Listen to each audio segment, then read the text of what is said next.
Where is he with Under Armour?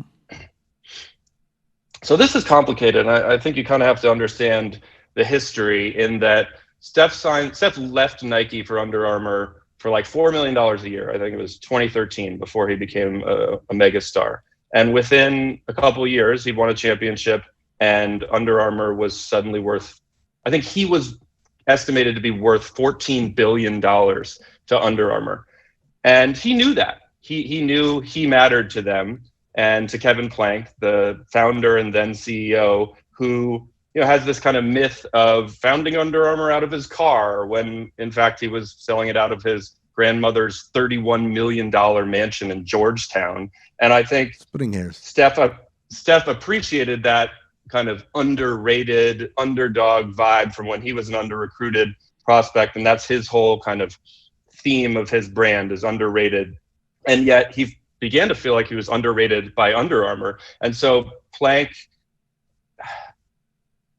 from what I understand, Kevin Plank, this then CEO, was personally involved and involving himself in the design process to put these gigantic screaming Under Armour logos, a UA on these kind of much maligned shoes for looking like dad shoes, when Steph wanted his name, his imprimatur, to be the big deal. And I think that led to a lot of tension. The kind of notorious episode where Plank comes out and said Trump is an asset to this country, or his business mindset is an asset to this country. And Steph shot back saying, I believe with that if you remove the E and the T. and so that didn't go over well. They had, they both told me that they had a difficult conversation that day, that Steph knew the questions were going to come at him. But Steph remains pissed about that. And he got really pissed that he wasn't getting the resources he deserved for what became a like $200 million a year in revenue personal brand. And so they had this big come to Jesus meeting where he was going to leave.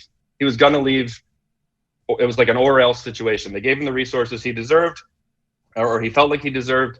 And now here we are when he's negotiating a lifetime deal, which him and his people acknowledge that he's trying to get about as much as LeBron has with his Nike lifetime deal, which is like 31 million. You multiply that out across a lifetime of a healthy person, that's more than $1 billion. And so, he knows he's going to get this deal. He's leveraging that to as much of Under Armour's resources and focus as he can get. But there's nothing stopping him from walking away when his contract runs out in 2024 if he doesn't get what he wants. So he has a tremendous amount of leverage, and I think this underdog company is finally respecting that.